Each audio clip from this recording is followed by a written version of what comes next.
Hey guys, welcome to another Wednesday night. Tonight we have Jeremy from the Mad Scientist Barbecue. So that's going to be a good night. Got lots of questions for him. And as always, we'll take some questions from you guys in the chat. See, already there's some people in there. We got Carla, Alex, what's going on? Ryan Turley, Bobby Catton, David Fogg, Skinner Farms, Leprechaun TV. Everybody's in there. All right, let me bring up Jeremy here. Boop. Hey, how's it going? Hey, what's going on? Not too much. Just came in from being out by the smoker, so I'm happy, satisfied. Oh, you're cooking today? Basically just experimenting on stuff. So for me on the channel, there are kind of two big categories of stuff I do. One of the things I do is I've done this a bunch of times. Here's how I do it, and I think you should try it. It's good. The other one is never tried this before. Let's see what happens. Right. Yeah. I'm doing a brisket tomorrow, I think. But nice. I've only done one brisket in my life. So I'm in Eastern Pennsylvania. We don't do a lot of brisket here. Okay. A lot of steaks, a lot of other stuff. The brisket I did once on a Weber kettle, snake method. Started it at midnight, whatever, and it was good. But it wasn't like crazy. I'd love to do it again. So I'm gonna do another one tomorrow. But I'm gonna add some sugar to it. On the rub. Okay. So what kind of smoker do you have that you're going to use for this? So tomorrow I'm going to use I have a gravity I'm going to use. That way I can just set it, mow the lawn, do my work, whatever. So I have the that new that char griller gravity. I don't know if you've seen or heard. But yeah, so the gravity most people are having is the Masterbuilt. Yeah. They have 2 or 3 different models, three or 4 different models maybe. Mm-hmm. But then I'm sponsored by Char Griller, so they sent me one to test out a couple months ago, and I love that thing. You just set the temp, throw in the charcoal and go. Yeah. There you go, Everett. Sugar brisket. We were talking about that in Illinois. Yeah. So you're just going to use white sugar, or you're going to use dextrose, brown sugar, or what? I was going to use some brown sugar, but then I figured I'm just going to use like a sugary rub instead. Okay. So I'm going to use Uncle Steve's thick meat. Okay. Do you use Uncle Steve's at all? Have you tried it? No, I haven't. Okay. So he has a thick meat, which is for thick meat. So it's heavy pepper, and sure, salt and paprika, whatever else, but heavier on the pepper side. And then he has a sweet and spicier, which is kind of a sugar based, but then also is like nice and spicy. So I was going to start with that, and then maybe my next one it'll be just pure brown sugar to see how it tastes. Yeah. Okay. All right. Sure. Yeah. Well, no salt, just sugar. Well, no, we'll put some salt. We'll make it taste like cereal. Yeah. So, are you going to do like what people do for like a curing mix, like 50-50 brown sugar and salt, that kind of thing, and like put it on there and then wash it off and then smoke it? Or are you going to leave it on there and put it in the smoker? I'm not sure. Yeah, I'm not going to rinse it off. Oh, okay. Because I've done it with salmon, and I've rinsed it after it's cured and then smoked it. Okay. Yeah. So hey, Elton, Dogfather, what's going on? Oh, David Fogg, thank you. $20 super chat. Take a drink to that. All right, so I have a number of questions for you, but let's just start out with some basic things. Sure. So where are you again? I knew it, but then I forgot. Yeah, so right now I'm in Louisville, Kentucky. Okay. Yeah, so just outside of Louisville, but close enough to still call it Louisville. So, and by the way, that's how it's pronounced. It's Louisville. So if you live here, that's how you say it. But if you don't live here, you call it Louisville or Louisville. What do you do to those people? I've never met one of those people. Okay. Yeah. Yeah, and you said you're in Eastern Pennsylvania? Yep. Yeah, about an hour Okay. north of Philly. Okay, so how would you say this word? Creek, like a little thing with water in it. I'd say creek. Creek. Okay. Yeah. Some people say crook. Yeah, I met a guy in the mountains of Colorado when I was elk hunting. He was from Pennsylvania, and he called it a crick. Oh like, yeah, we're a crick. Yep. Yeah, I got across the creek. Yeah. I was like, oh, interesting. I probably said crick before. Yeah.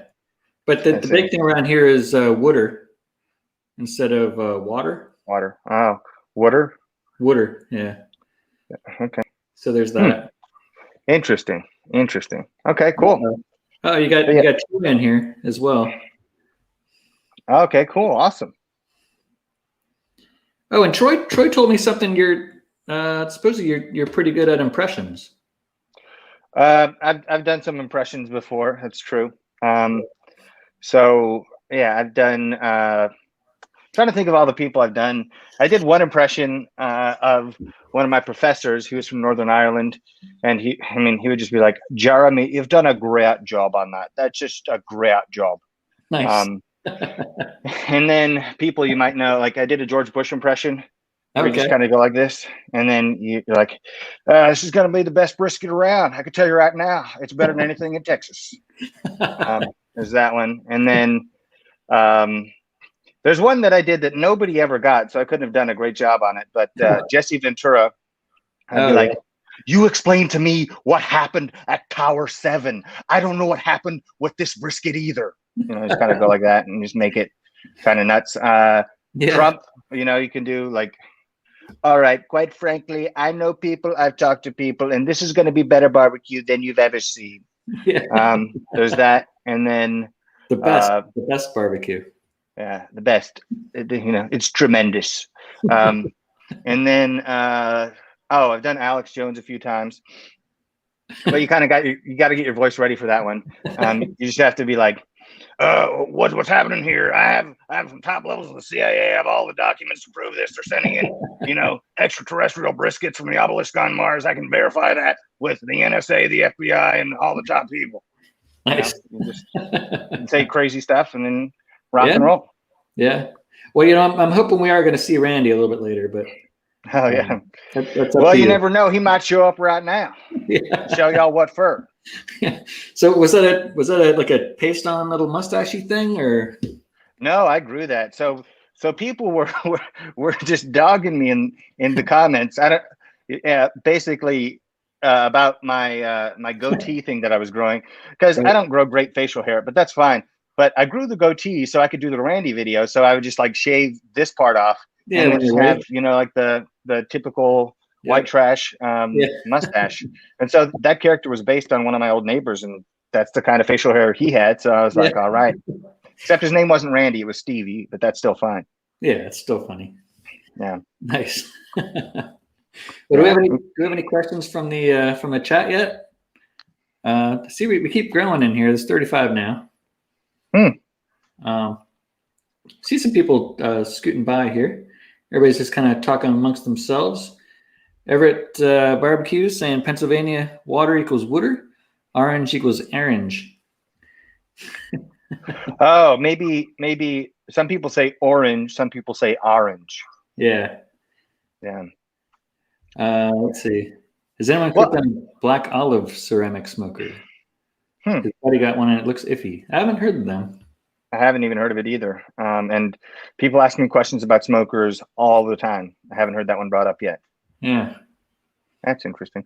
I got one for you. How would you say this word? It's something you sleep on. C-O-T. Cot? Okay. How would you say this word? It's something you might do to a ball. It's C-A-U-G-H-T. Cot. Yeah. Okay. So you make a distinction. You would sleep on a cot and you caught the ball, right? Yeah. A lot of people, it's the exact same word. I slept on a cot and caught the ball. Yeah, that's true. Yeah. All right. I think it's a Great Lakes thing. So it's a pellet. It's a pellet ceramic smoker. Huh. I guess it's a hybrid I haven't heard of yet. Yeah. I'll take a It's look one at of those pellet ceramic hybrids. They're making them. The Chicoms are responsible for all this gain of function research. Yeah. There you go. All right. David Fogg has his question he asks every week. What's your favorite and worst thing to cook? So by that, he means what's your favorite thing to cook? And you're not going to cook your worst thing. So, but you know what I mean? It's what's the thing you love to eat, but I guess hate to cook? Both. Oh. You know what I mean? I think that's where the second part of the question is there. Oh, okay. Got it. My favorite thing to cook, I don't think is a secret. It's beef ribs. You know, they're just so satisfying. And then when you give somebody, you know, one of these humongous beef ribs, Right. and they try it for the first time, it's like their eyes have been opened, you know, Yeah. and they're like, oh, wow, this is barbecue. I thought barbecue was only burgers. Right. That's my favorite thing to cook, just because there's so much rendered fat in it. So it's just amazing. You get great bark on it. It's got everything you want in barbecue in a single bite. You get the bark on the outside, then you have a huge chunk of meat, and it's smoky and juicy and perfect. And it looks amazing too. So that's my favorite thing to cook, probably, except for how expensive they are, which is very expensive. And then the thing that I least like to cook, I generally just enjoy cooking. I think right now, probably my least favorite thing to cook is eggs, if I'm frying eggs, because the pan I have right now is awful and they always stick. And I just need to get a new pan. But yeah, so it just makes me mad every time I'm making breakfast and I try to fry up some eggs, you know, and it sticks and, you know, I just want to, you know, have you seen the movie Anger Management? Yes. Yeah, remember when Jack Nicholson's character like picks up the plate and he's like, "I said over easy." Yeah. That's kind of how annoyed I get when the eggs stick to the pan. Well, you just got to get a griddle. That's all. Yeah. Actually, I need to get a griddle. I would love to. Surprised you don't have one already. Yeah. Well, the thing is, man, I have so many cookers and smokers of various kinds. Like I don't want my wife to disown me. You know, it's like, why did you have to get another one? Yeah. And I was like, but it's the Franklin smoker. You know, a lot of people are going to want to see it. It's you know, I want to know if it's good or not. Well, actually, that follows up to a question we have coming up here. First off, Matthew Brown said, good Alex Jones impression. Oh, thank you. But then Elton from Dogfather Barbecue. Yeah. So I saw Franklin at Barbecue Austin last year, and he had his backyard pit there, which was a prototype. He's curious as to how the production model Jeremy has compared. I don't know if you know anything about that.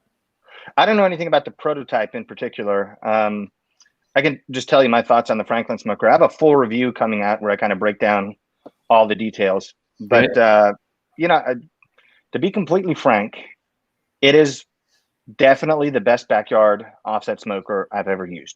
Really? It's wonderful in a lot of ways, which kind of ticks me off, you know, a little bit, because I was thinking, well, Aaron Franklin can't be batting 1,000.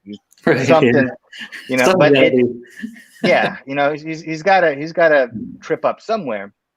But like even the unboxing was well thought out. You know, the one side folds down into a little ramp and you just roll it right off.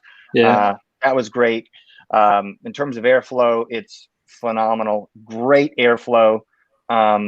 And then the thickness of the metal is really nice. Just the looks of the smoker, very nice. But it's small. So they say you can cook 3 briskets on it. If you got really small briskets, yeah, maybe. Yeah. But for most briskets, like the briskets you might get at Costco, those briskets are too big to go in, you know, like front to back. Like you put the point of the brisket toward the backside of the smoker, and then you put the next one beside it, the next one beside it, and so on. Yeah, like front to back. Yeah. Yeah, you can't really fit 3 on there unless you cut off half of the flat. And I don't want to do that. So maybe they just trim them really trim them. Yeah, well, I think they're using Creekstone briskets, and they tend to be somewhat smaller. And most people can't get their hands on Creekstone briskets, so it doesn't do most people much good. So there's that. Another issue is it leaks smoke from the cook chamber. Not a lot, just a tiny bit. But if you spend a lot of money on a smoker, you don't want the thing to leak. You know, that Old Country Brazos I got is the cheapest 1/4 inch thick offset that I could find. And when I got it, it leaked some smoke. Well, guess what? I go down to the hardware store, pick up some high temperature silicone, get on Amazon, order some barbecue gasket, and the thing is sealed up and hasn't leaked a wisp of smoke since. And that cost me, I don't know, $40. But for, you know, a bargain smoker, that's fine. It's great. And even then, it didn't affect the performance of the smoker while you're using it, because you're losing probably 0.001% of the smoke and heat. And the same is true with the Franklin pit. The only difference is the Franklin pit cost me $4,000. And if I spend $4,000 on a smoker, that thing better not leak, or else I'm not going to be very happy about it. So I don't like the size. I don't like the smoke leaking. And then it doesn't have a baffle for the stack, and it doesn't have any way to completely close the firebox door, because there are those vents that are permanently in there. Looks cool, but it's annoying. But there's always there. Yeah. So like if I had that smoker when I lived in LA, it would be miserable, because they're at constant risk of forest wildfires rather. And you know, if you can't shut the smoker down, you could easily set off a wildfire unintentionally. There was a guy not far from where I was who was grilling on a charcoal grill or something, started a humongous wildfire. And if you can't close the thing down, then you know you're going to have to either be out there or douse the whole thing with water, which I wouldn't want to do. You know, I want to cover the raw metal, especially in water. So those are the things I don't like about it. The short version is, if you got lots of money and you don't mind the price, and you're only going to cook one brisket at a time, go for it. Great. You can have the Franklin pit. It's awesome. But if you are not just dying to part with your money, I would say you'd be better off getting $1,000 pit and then spending $3,000 on meat to practice with, because you'll be better on that $1,000 pit after cooking a whole bunch of meat than you would be by spending more money on the fancy equipment and not taking the time to learn the nuances of great barbecue. Yeah, and I've heard some people say, I mean, it's probably like a $4,000 pit, right? Something like that. Yeah, I don't think they make the prices public, because I think they change. So they send you an email. They say, hey, this is the price. You're up next in line. Do you want to make, you got a decision you can make here. But I think for me, it was $34.50 for the smoker itself if I went to Austin and picked it up. But then with the shipping, I think it was just over $4,000. And then I got a cover for the smoker, which was an extra $300, which surprise, that wasn't cheap either. Yeah, right. But much like everything else at the pit, that cover is phenomenal. It is an incredible cover. But I'm like, $300 for a cover. The last thing probably says Franklin Barbecue on it, though, right? Yeah, it does. Yeah. And then the last thing I'll say is that their customer service was great. Yeah. So, for some people, it will make sense. So what I've heard some people say is, for $4,000, you can get that, shipped to your house, or you can find a metal worker and give him $3,000, and he'll make something like even better and bigger, and then you have $1,000 extra to spend on meat. Yes. So the only caution I would say, so I talk to people a lot, and sometimes I suggest that very thing. But the only caution I would have is make sure that you know exactly what the design is that you want the fabricator to produce. Because I know a guy who did something like that, and then he had an offset smoker that didn't have a grease drain. And what do you know? He got a huge grease fire. Yeah, right. So it's not fun. But yeah, if you got the measurements that you want, you could take it to a fabricator and they could do it for a discount. I mean like an experienced fabricator, not like somebody on Craigslist. Right. Right. But we had a couple of things scroll by here as we were talking. Sure. So Curdy Mob did a $5 super chat. Thank you. If you're talking about a cast iron pan, this is when you were talking about your eggs. Cast iron pan, you can send those smooth and then receive them real well, and you won't have a plastic stick that thing. So, okay. I think he's saying you can sand those smooth and then reseal them real well, like with a new coating of oil. Reseason them, I bet. Yeah. Yeah. Okay. Yeah. Yes. So you can get a cheap cast iron pan and get an angle grinder with like a flat disc on it, and get that thing like a mirror shine, and then cover it in oil, season it again, and it will cook like the super old cast iron that people, are really after because it's supposed to be better. But really, Yeah. you can get something cheap and new and turn it into that same kind of thing. Nope. He reworded it. He did another $5 super chat. You can sand them smooth and reseason them. Plastic won't stick if you could. So he's saying like you could even cook plastic on there and it wouldn't stick. I've never tried that, but I can verify that what he's saying is true. Other than the plastic, I don't know. Maybe he's right. Yeah. Speaking of offsets, kind of cheaper offsets, but I guess mid-range price. Okay. The Char Griller Grand Champ XD. Have you seen that one at all? I have not, but I can look it up. I don't know. Char Griller Grand Champ XD. Let's see. Char Griller. So that so Char Griller. So their history is kind of like a cheap offset smoker. Kind of thing. But the Grand Champ is like a thicker metal. It's got like that squared off top on the firebox. Thicker metal, like higher quality parts, and everybody's loving it who has it so far. And it's maybe a $500, $600. Yeah, it looks like $499. Looks like it's got the 2 racks in there. Looks like it's got a decent sized stack. And they slide out. They slide in and out those racks. Yeah. Oh, is that a thermometer at grade level? I don't know if that's what that is. So no, they have two. I mean, no, there's 2 holes. So you can just buy 2 thermometers and put them in there. On the left and right, but it doesn't come with them. But it has like the thermometer like pass through on the left for the third party. I see. I don't have one, but I'd like to get one at one point. Yeah. Okay. No, everybody's loving that. Yeah. Fair enough. Do you know how thick the metal is? I don't. I thought 1/4 inch, but I'm not gonna say that for reals. Oh, okay. It's 250 pounds, so it's got to be kind of thick, right? Yeah, maybe 3/16. Because I know the Brazos is, I think it was 399 pounds. That's a 1/4 inch. Shit. So Everett has one actually. That's right. Everett has one. Okay. Yeah. Everett, how thick is the metal?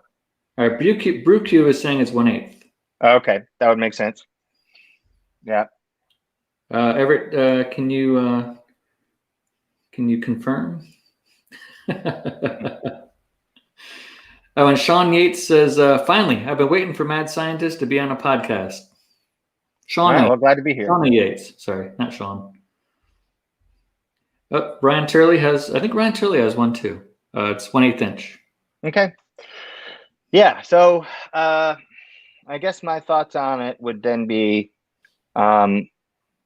if that's in your budget, and you want to get into offset smoking, but you don't want to spend $1,000 or more, then it might be the right choice for you, because there's a tipping point with offset smokers where the really cheap ones, you fight with them the whole time, and you can't leave the fire for more than 5 minutes at a time. Yeah. But you're always adjusting stuff, trying to get things to burn clean, and it's just tough. And then eventually you go up to thick enough metal. I don't know exactly what the breaking point is. I know that 1/4 inch works. I know that 3/16 works, but it's also big enough that the smoker works with you. It draws well enough that you get good airflow to the fire. You can burn clean smoke, and you can make great barbecue with that. Nice. Well, shit, we got 73 people in the chat right now. That was more than what Troy had. Wow. Look at you. I don't know if I can take any credit for any kind of audience participation or anything like that, but glad people are here. Hopefully we can answer some questions and make it interesting. So let's see. Bushy Bato is saying here the firebox is 1/4 inch and the chamber is 1/8. I don't know if anybody else has any information on that. And the chat just went crazy. Hold on. Tips for starting a barbecue catering business. Tips for starting a barbecue catering business. Tip number 1 is get an offset smoker, because you can cook more food on those. Like, they don't make 1,000-gallon pellet smokers, and they don't make 1,000-gallon size, charcoal smokers of any kind. Not yet. Yeah, somebody might. That'd be real cool. They get an offset smoker, but here's the rule of thumb on that. Okay, imagine the most people you could ever see yourself cooking for, double it, and get a smoker of that size. Yeah, definitely. So those would be the tips to start off. And I could talk about more for hours, but those three things. But right now, the wait times for all those big pit makers are so long that I'd put your order in now so that by the time you're ready to get off the ground, you can get it done. Yeah. So let's see real quick. Brew Q says it's definitely the best offset that Char-Griller makes. Elton from Dogfather says, has Mad Scientist ever cooked a direct heat brisket? If so, thoughts on it, and what did you learn from it? I wish I had something to say about this, but I have to be agnostic. I've never done it. Never tried it. I've done direct heat ribs, and it was a little bit more chew than I prefer. But direct heat, kind of right over coals where all the fat and stuff drips down, is about, I don't remember what height above it I did, but they were very good, but they weren't great. I'm sure if I tried to perfect it, you could make them great, but I just didn't have enough time with that rig to really figure it out. But definitely never tried a brisket direct heat. Yeah, you've done hot and fast briskets, I guess, though, right? I have, but that only ever happened on the smaller pits that I had, because with the accident. No, it's because the 500 that I have pulls in so much air that it's like you put a jet engine on the front side of whatever you're cooking, so it will just really punish whatever side is facing the fire, because the air is moving through, and it punishes the side facing the fire and then kind of spares and doesn't do any damage to the part of whatever you're cooking that's nearest the stack, because it's like if you imagine a semi truck driving on the freeway, like all the force of the wind hits the front of the truck, and then the sides and the back are kind of spared. So if I tried to do a brisket hot and fast on my big offset, it would just get annihilated and be inedible. The smaller ones, because the airflow isn't as much, you can do that. I don't prefer it. It was okay, but I think giving it more time to develop flavor and render fat really well, I think that's the way for me. Okay. So probably Batman says, loves the science with the barbecue. Would love even more incorporation of the science of why you do what you do. Okay, well, thanks. So I try to incorporate some science, but I found that when I get like heavy into the science, then kind of people tune out and they're like, this is like I was in my high school chemistry class. This is stupid. I'm leaving. It's like, It's like but yeah, I think I could incorporate more science than I do. I think the problem for me is when I start talking about science, it can be like a runaway train, right? So I could talk about so I've mentioned things like, okay, you hydrolyze collagen into gelatin, make meat jello when you're barbecuing. But I really want to talk about, collagen is actually 3 helices that are kind of bound together like 3 springs, and then what happens when you hydrolyze it is you add a water molecule and it splits apart and blah blah. It's just too much for most people, I think. Gotcha. I'm missing a ton in here. Matthew McPhail, thanks for the $1 super sticker. It's Ryan Turley says Jeremy's the real deal. Well, thank you, Ryan. Bill Bob says, talk about workhorse pits. Do you recommend?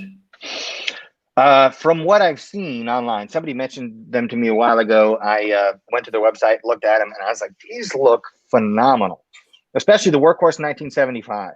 I was like, if I'm buying a new offset smoker, it's probably that one. Okay. Oh, here's a related thing. We run the 1969 from Workhorse. Okay.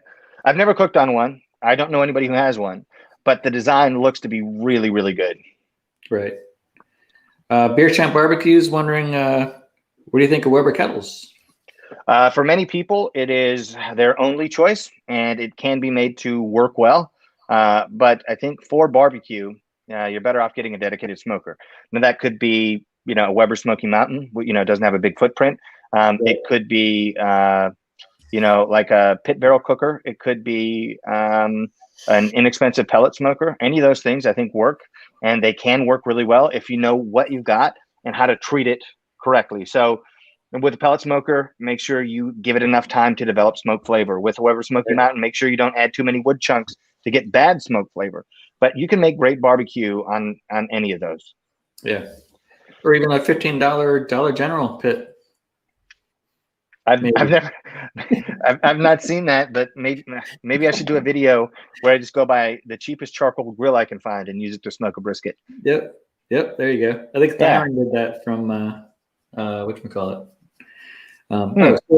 Frank says, "Can I just add beef tallow to anything to instantly make it better?" Probably to any barbecue item. Yeah, it's because fat is what makes things seem more moist. Say you have say eye of round, super lean. You cook that in like a pot roast thing, and it seems dry, right? Yeah. But a ribeye has lots of fat in it. Ribeye, moist, juicy, wonderful. So the addition of fat, I think, is going to provide a richness and a texture when you take each bite that's going to make it better. Right. All right. So I'm way behind on the chat still. Troy wants to know, does Jeremy like T-Roy's gumbo? No, I don't like it. I love it. It was great. I went over to T-Roy's house. I think it was maybe a couple of years ago when I was in Austin. He invited me over, which was super nice. And we just hung out, ate some gumbo. I made kind of a cameo in a video that he was filming that day. But yeah, Troy's a great guy. I love that guy. Yeah, he's awesome. Let's see. I'm trying to shoot through him here. I don't mean it to be like sure. Insulated firebox versus non-insulated. On small smokers, I don't like insulated fireboxes because usually those fireboxes are already small. And so essentially what you have is you have the extreme high temperatures of the fire going directly into the cook chamber. And you need them to cool somewhat before they actually reach what you're trying to cook. Otherwise, you're going to burn it. So if you insulate the firebox, then you don't get a chance to dissipate as much heat. So the gases from the fire that enter the cook chamber are going to be even hotter than they otherwise would be. So on a small smoker, you want to make sure that you burn a clean fire, so you can't be choking the fire off. And right. If you have some of that heat dissipating because the firebox is big enough and it's not insulated, then you can kind of mitigate that problem of having gases that are too hot going into the initial part of the cook chamber. Okay. So I saw another super chat come up. I'm going to highlight you once we get down there. Ryan Turley wants to know, how was your hunt? Any real game videos coming? Oh, the hunt was it was interesting. It was, how do I put it? It was awesome and then also terrible, but not terrible for like the reasons you might think. Like the weather was awful. It was just brutally cold. Like we're probably sub-zero on some nights.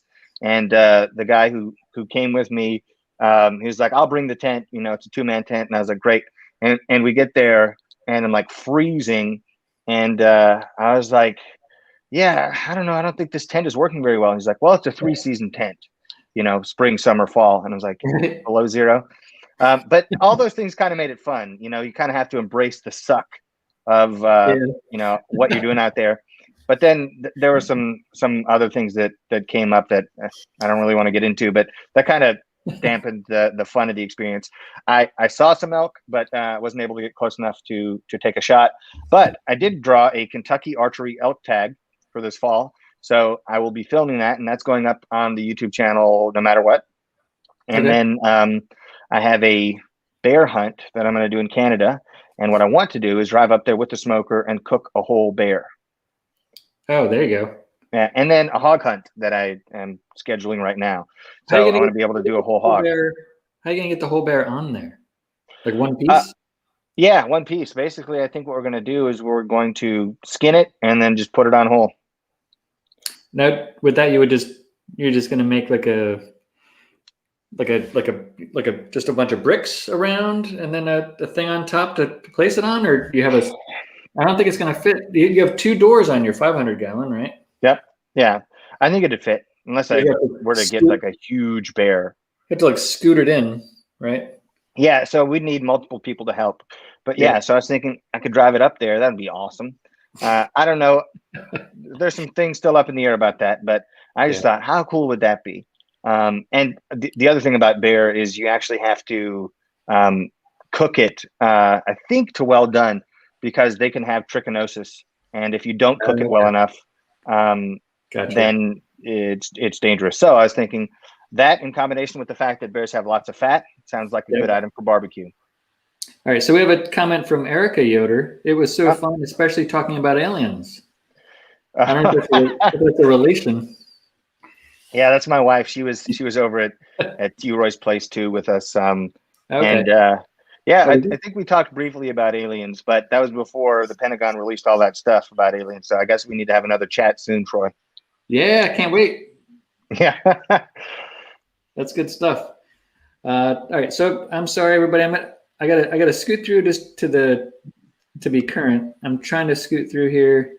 I still have like 30 questions. I didn't get a chance to answer any of them. All right, so real quick, what was your first job? As I'm looking through here, like my first official job with the government, or like the first job that I got paid for. I'm just saying the first job as a kid. I didn't know you worked for the government. No. I mean that the government knew about, I should say. Oh yes, no. The first job where you got paid. High school or whatever. Yeah, so I was in high school. I worked at a construction place, and it was at that moment I knew I want to not do this anymore. So I better go to college. Yeah, because it was hot. It was hard work. I mean, huge respect to the guys who do that, but I knew that I didn't want to do that forever. Okay. Let's see. Oh, here we go. Vonky Tonk. Quick question. When you wrap your brisket, do you keep it fat side up or switch it to fat side down? I go, when it goes back on the smoker, fat side down, because I cover the meat side with the tallow. And basically, I don't want to put the meat side down because the water that still gets to be squeezed out of the brisket will pool at the bottom of the wrap. And I found that if you have the meat side down, a lot of times it can kind of wash away some of that bark. It can happen to the fat side too, but I feel like the meat side is more prone to it. And so that's why I keep the meat side up. It should still be protected by the wrap, but I don't want it to be overprotected and covered in water that washes stuff away. Now you're doing like the tinfoil boat with the paper wrap now, right? No, I switched back to just the paper. If I were in trouble and I needed to get those briskets done sooner, I would use the foil boat.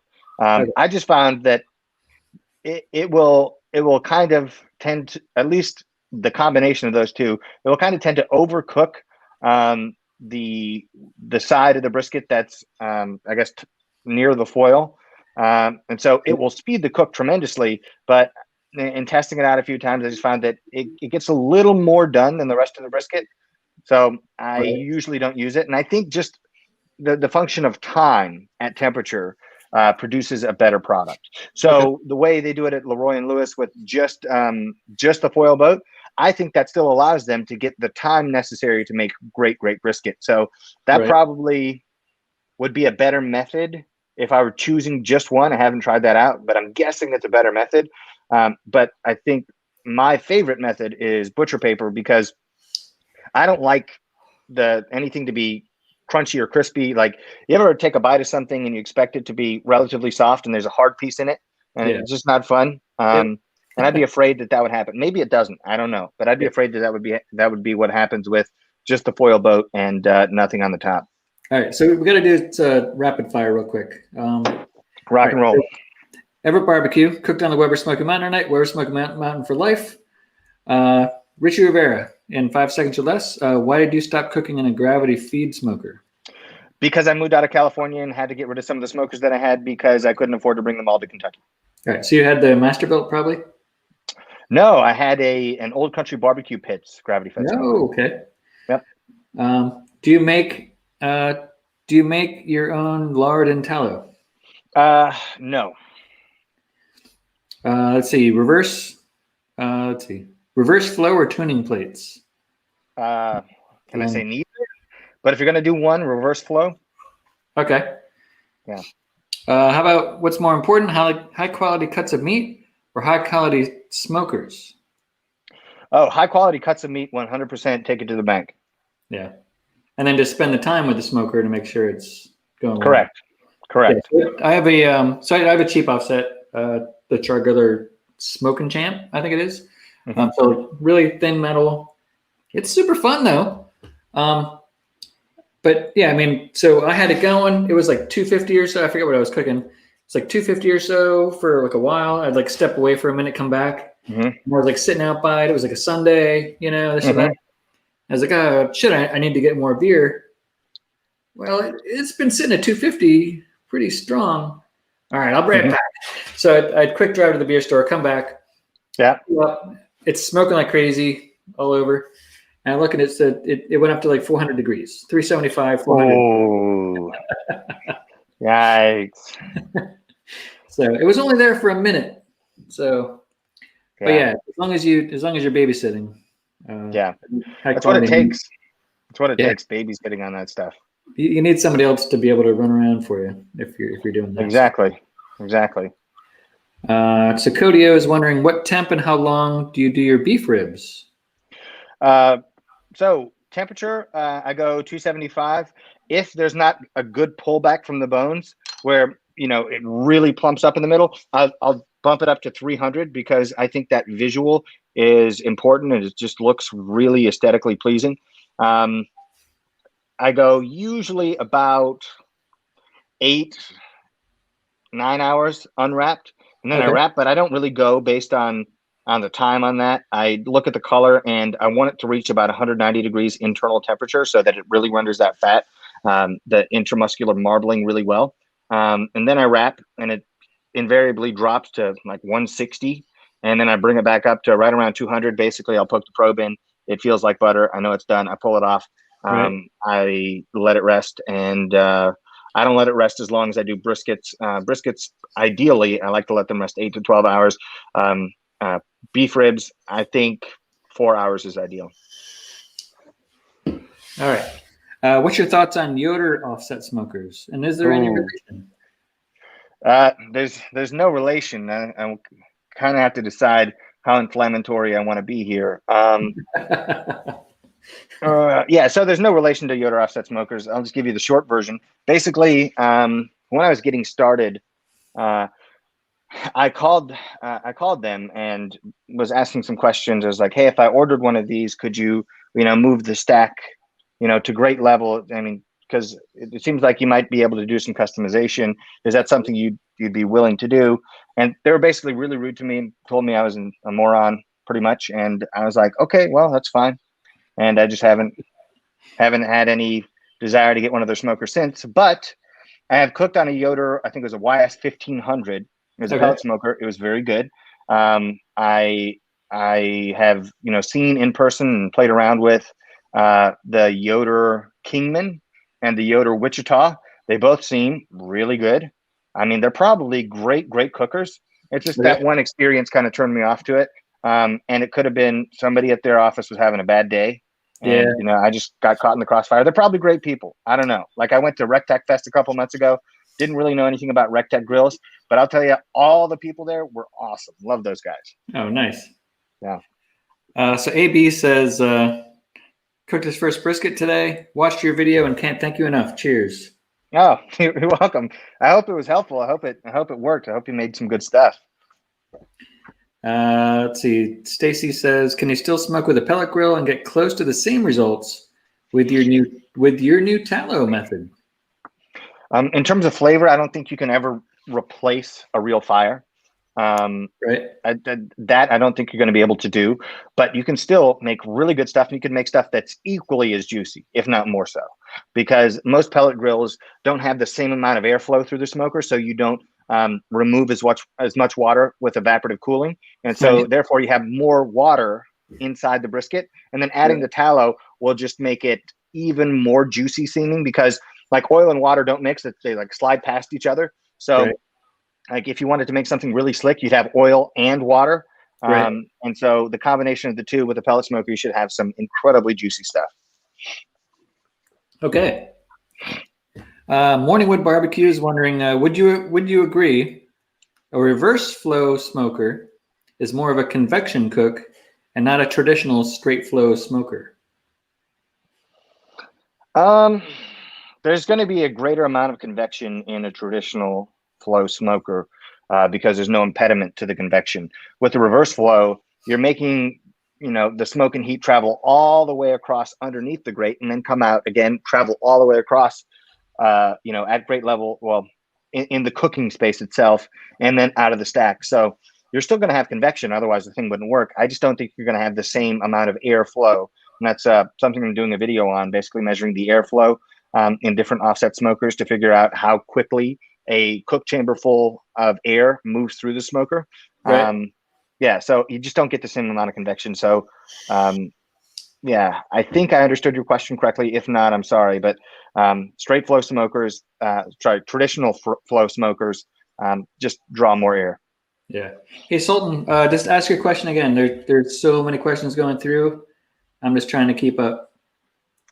So I didn't skip you on purpose, buddy. But now I'm going to be looking. I'm going to be looking for Sultan Barbecue's question. So yes, it's Mario says 111 in the chat. So you must have invited some of your friends here, I guess. You must have told people you were coming on. No, I told my wife to put something on Instagram stories. Like, I was born Amish, which means I am complete garbage with technology. So I rely on my wife to help me not be a moron. All right, all right. I'm down at the bottom here. I did skip some questions. If I missed your question, just type it again. How would you comfortably store beef tallow at room temp in a sealed tube once you've opened it? Oh, yeah. So I just look at the expiration date on the tub. Essentially, what I did when I did the first video where I used tallow is I ordered one of every kind of tallow I could on Amazon, and I got them and I tried them out, and I was like, this Wagyu beef tallow is the best, and I'm going to use this one. And then that tub that I got, the first tub, I don't even remember when the expiration date was because I used it like right away because I was super enthused about it. I was like, got to test it again, got to try it again. Right. And then I bought another jug, and I think the expiration on that is like 18 months, which I'm definitely going to use it all by then. But you can just keep it room temp? That one you can, I think. Maybe check with the manufacturer. Don't take my word for it. Legal disclaimer. Don't do it just based on what I said. Check with the proper authorities. But I think that's what I've been doing, is leaving it at room temperature. Yeah. Does anybody know what Sultan Barbecue's question was? I think I don't know if he left. He hasn't posted anything since then. So anyway, go ahead and post your question again there, Sultan. All right. So we have a bunch of people asking you about gravity smokers. We got this guy. Right. We got some other people earlier. We got I saw another one down here, which I can't find anymore. So yeah, what are your thoughts on gravity smokers? I think they're a super convenient way to do barbecue. I think in terms of flavor, it'd be roughly equivalent to what you could do with a Weber Smoky Mountain. The difference is, in the gravity smokers that I've been messing with, you get way more cooking space. Yeah. Yeah. And it's just convenient. It doesn't use very much fuel because most of them are insulated. And I really like them. Of course, I'm totally biased. I'm always going to prefer offset smokers to everything else until they develop some new smoker technology I've never heard of. But right. Yeah, I mean, plus you get your charcoal flavor, right? Yep. You get your wood flavor because you're putting your chunks in. Mm-hmm. Yeah, and you can set the temp and go right along. Right. Yeah. I think the Masterbuilt has a digital control. You can just dial in the temperature that you want. Yep. I think that's super convenient. Yeah. So does the char griller. Oh, there you go. There you go. All right, let's see. Hold on. All right, so Sultan's question was, I'm searching for a 500-gallon tank, and there are too many different sizes. Would you recommend anything specific? Well, 500-gallon is the size.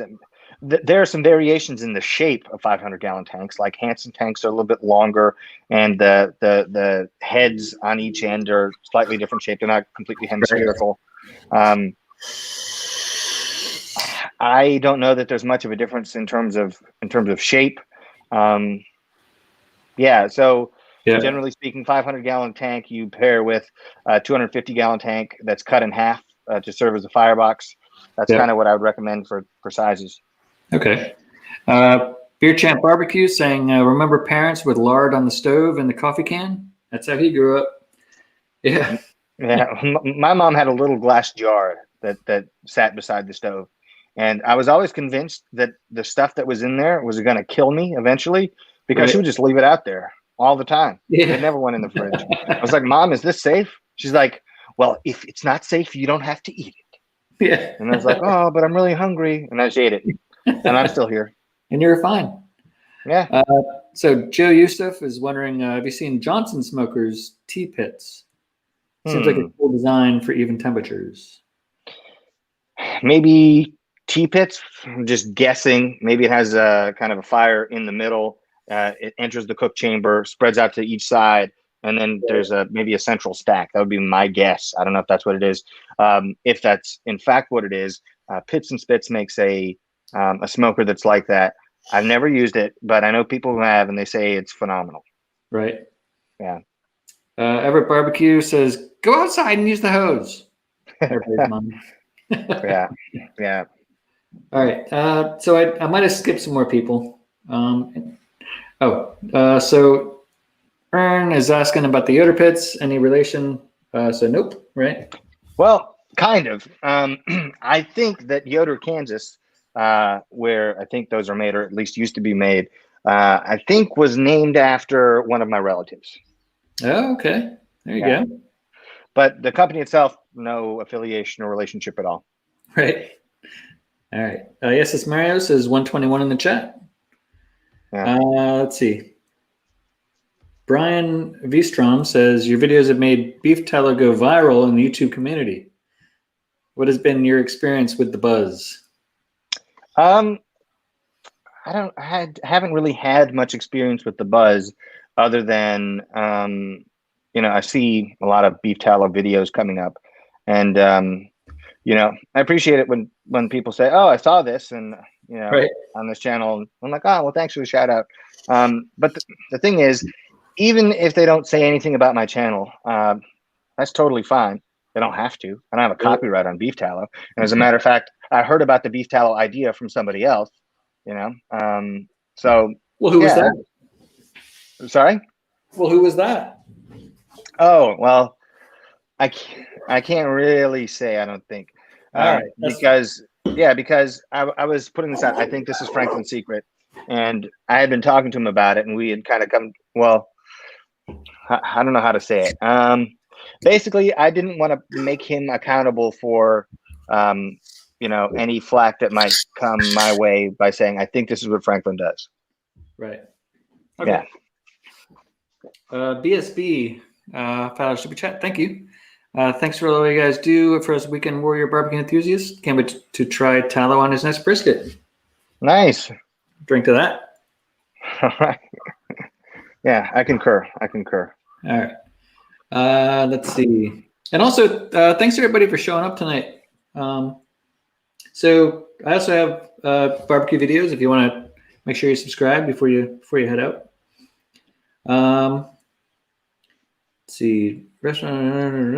All right, let me ask everybody in the chat. Let me just ask some of my questions I have real quick, because some of them are fun. All right. What was your first job? I did that one. Yep. All right. What was the last thing you cooked outside, and what did you cook it on? Last thing I cooked outside was a bunch of different stuff on the 500. I did maybe 12 briskets, 8 pork butts, I think 10 racks of beef ribs, and then about 30 pounds of chicken. Oh, geez. There you go. I think last week or week before you were saying you did how many briskets at once? The most I've ever done? Like in a single time on the smoker, or the most I've ever done in a weekend? I think you were saying you just did like 30 of them or something, like recently. Yeah. Yeah. I don't know. I don't remember exactly. That was that. I think that was the biggest cook I've done in the near, I guess, the recent past. Most briskets I've ever done at one time was 25 on the smoker at one Okay. point. Most I've ever done in a weekend, I think, was 85. Oh, geez, that might have been something about it. Yeah, I have two 500-gallon smokers. Yeah. Uncle Steve's a new member. Thanks, Uncle Steve. Uncle Steve, I'm going to be using your stuff on brisket tomorrow. By the way. By the way. Cool. All right, let's see. Shit, there was just some questions went through. All right, hold on. Let me pick one. If Traeger was thinking about using a smoker tube to add more smoke, is that a bad idea? Is it equivalent to having too much smoke on an offset?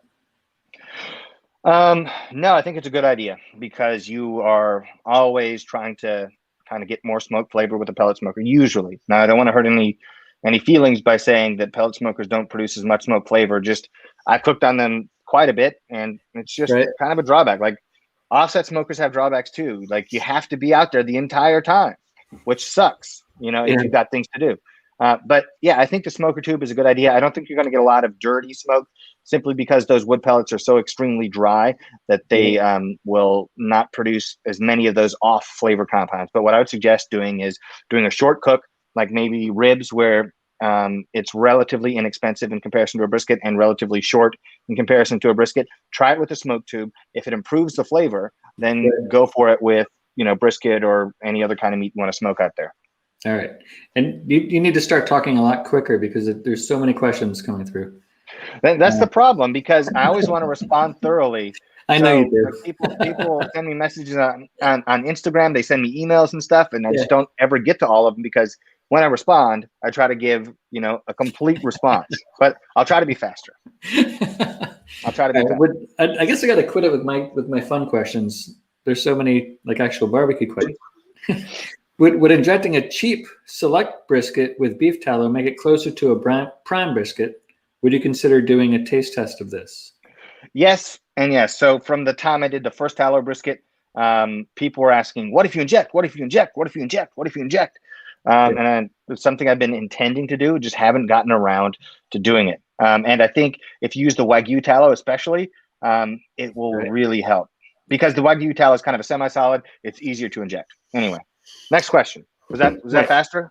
That was faster. And I saw that this guy asked this question a couple times, or this question was asked a couple times at least. I'm not sure if he asked it earlier. Have you ever tried making a cinder block smoker? I have not. That'd be fun. I want to. Yeah, I want to. Totally. That'd be awesome. I just haven't. The short version is, in California, risk of wildfires was too great to build a kind of smoker or a kind of pit like that. Gotcha. All right, so Sam Sosa, is that the baseball player? I doubt it. It could be. Big fan, do a great job with your videos. Question, he's here in California, LA. Do you recommend any good places to buy white oak or pecan splits? Yeah. Let me look it up here. His name is Alex. And can I give out a phone number on YouTube like this? If you're looking for wood in LA, I'm sure I can, right? Yeah. I don't know if I'm breaking any rules. No law against that. Yeah. But yeah, this was the guy I got all my wood from. He has white oak. I think he has red oak. He has some other stuff like citrus woods and whatnot. And then he also got some pecan one time, and I got 3 cords of pecan to use because it's my favorite. I think his business is called Alpine Firewood Sales, but his phone number, David, is, I think it's David who asked the question, but his phone number is 626-823-5670. Tell him that I recommended him. But one caveat is he will show up at your place and dump the wood. Like you can even offer to pay him to help you stack the wood. He will not stack a single piece of wood. He will dump it and drive away. Yep. All right. So just mark, if you didn't get the number, just mark the time of the video we're at here. I don't see any timer here, so I can't help you with that. I thought I could. Just hit the rewind, and you can pause it and listen to it again. BSB says, by the way, Production value of videos is unmatched. The sound of the juicy meat being sliced is unreal. Oh, well, thank you. Yeah, we're trying to find somebody who could do a better job of filming. So my wife was doing the filming, but really had zero training in doing any of it. Didn't really know like what camera lenses and what camera settings and stuff to use. And I didn't want her to have to, be responsible for doing the filming. So we had a camera guy do the filming, and he just got a full-time job. So we're going to have to find something else to make it work. Oh, nice. Actually, I saw somebody ask if barbecue is your full-time job, or is that just a hobby right now? No, so I started the barbecue catering business, and that was my full-time job after transitioning from teaching. So for a while I was doing the barbecue catering while teaching, and that was just a brutal grind because I might leave work on Friday at 8 p.m. and then go fire up the smoker, cook overnight, do an event on Saturday, right?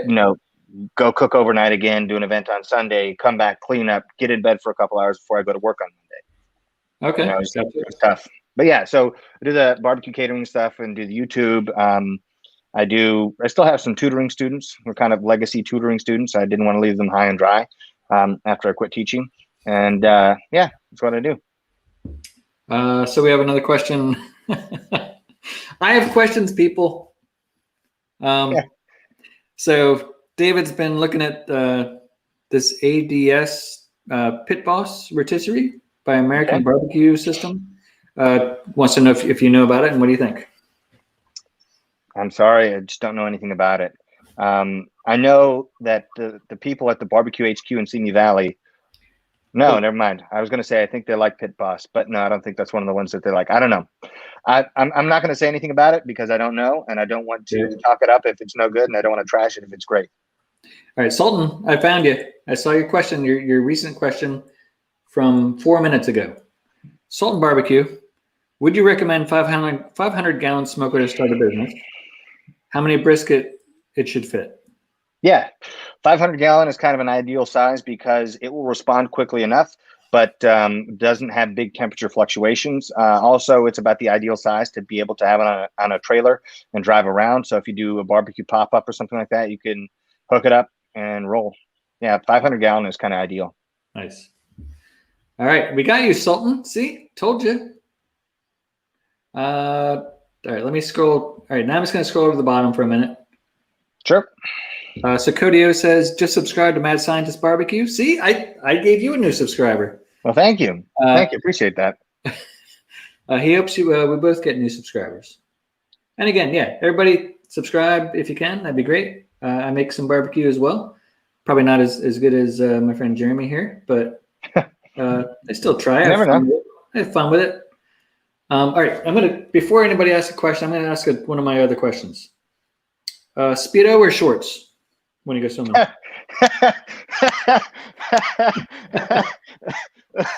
Oh, geez.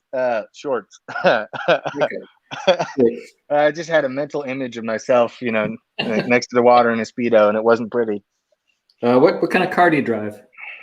I have a Ford F-150 pickup truck. Okay. Let's see. Do you believe in UFOs or aliens? So I believe that there are things in the sky that people can't identify. I don't believe in aliens as such. I think there's a reason that all these unidentified flying objects are showing up in restricted airspace near military installations and stuff like that. I think that if they were able to develop a plane like the SR-71 Blackbird in the late 1950s that can fly 3.5 times the speed of sound, I have no idea what they're doing today, but they're probably not willing to tell us about it. So are there aliens? Maybe. Do I think that there are? No, not really. Do I think it's more likely that the government is, working on some top secret stuff that they don't want people to know about? So they're like, oh yeah, it's aliens. We don't know what it is. Probably. Yeah. I don't know. It's just, I only kind of vaguely follow it, but I'll listen to something. I find it fascinating. It's interesting, super interesting, Yeah. but I don't really have a strong conviction either way. Like if there's a UFO podcast, I'll listen to it. It's fascinating. Yeah. All right, what do you put on your hot dog? Oh, okay. So you get pita bread, right? You put the hot dog in the pita bread, right? You cut potatoes thin, right? And you fry them so they kind of get brown. Put those on there, right? If you like sauerkraut, you can put on some sauerkraut. And then if you want peppers or onions, you can add that. I like both of those things. So I mean, like, kind of get the onions cooked to where they're kind of translucent. Get the pepper softened up a little bit. Put that in the pita pocket on top of the hot dog, and then spicy brown mustard on top of that. Now that's a hot dog. All right.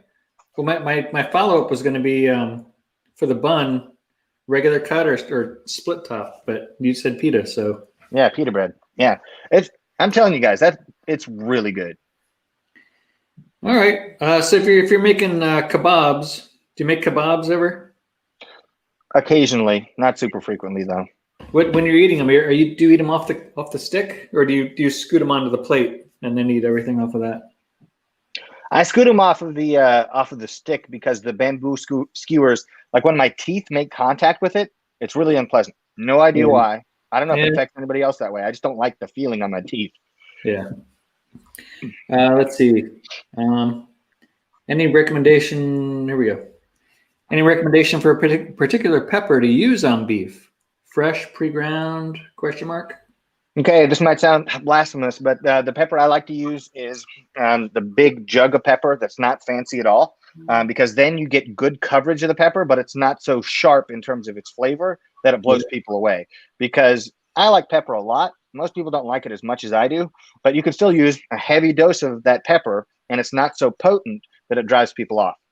Okay, there we go. But if you're looking for the best pepper flavor, there's a pepper 16 mesh on Amazon. I can't remember what it's called. It's got a green label on plastic package, but that stuff is wonderful. All right. Joe Yusuf says, we're planning on cooking multiple briskets at one time and freezing for later. What is the best method for freezing, defrosting, and reheating? And before you answer, I'm going to take a 1-minute break while you answer this question. All right. I'm going to try and answer before you get back. All right. Sounds good. Okay. And, all right. And if you like, you can take a break when I get back. Okay. All right. Okay. So, yeah, in my experience, the best way to deal with that brisket would be I would separate it into the flat and point, just so it's kind of easier to manage when you're freezing it, and then vacuum seal it. If you have a chamber vacuum sealer, that is ideal. They're just so much easier to use. You basically put it in the bag, you put the bag in the chamber, you close the chamber lid, you hit the button, and it perfectly seals it, and it doesn't suck out a bunch of water. But most kind of household vacuum sealers, to create the vacuum, it sucks air out of the bag itself and then seals it. But if you have one of those, that's fine. What you might do is put just a little piece of paper towel between the brisket that you're trying to seal and then the end of the bag, and then vacuum seal it, then put it in the freezer. To defrost it, I would put it in the fridge for a day. And then to reheat it, you can do like a hot water bath type of thing where you put it in a big pot of water and bring it gradually back up to temperature, nice gentle cooking. And then it should be nice and juicy, and it won't be as good as completely fresh. And there's no way to get it as good as completely fresh, but it'll be really close. I think that method is probably the best. And it looks like I'm here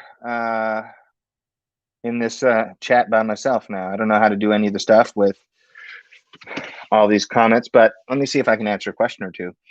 We are planning on cooking multiple briskets at one time and freezing for later. Oh, we just did that. Sorry, Joe. Let's see. Hello from the UK. Do you know any good barbecue joints in the UK? I do not know any good barbecue joints in the UK. As a matter of fact, I was in the UK maybe a year and a half ago, 2.5 years ago. Yeah, 2.5 years ago. And I searched for barbecue joints there, couldn't find any. As a matter of fact, I decided I was going to cook a brisket when I was in Northern Ireland at one point during the trip. And I asked people on YouTube, does anybody here have a smoker I can use? And some people were super nice, reached out to me. They're like, hey, we have a competition team. What kind of smoker do you need?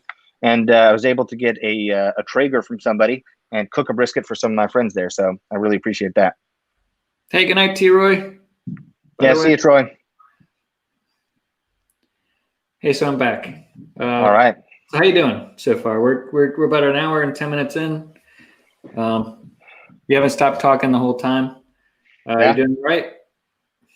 Yeah, I'm good. I'm good. Let me just check with my wife when my daughter has to go to sleep, and then I can tell you if I'm all right to keep going.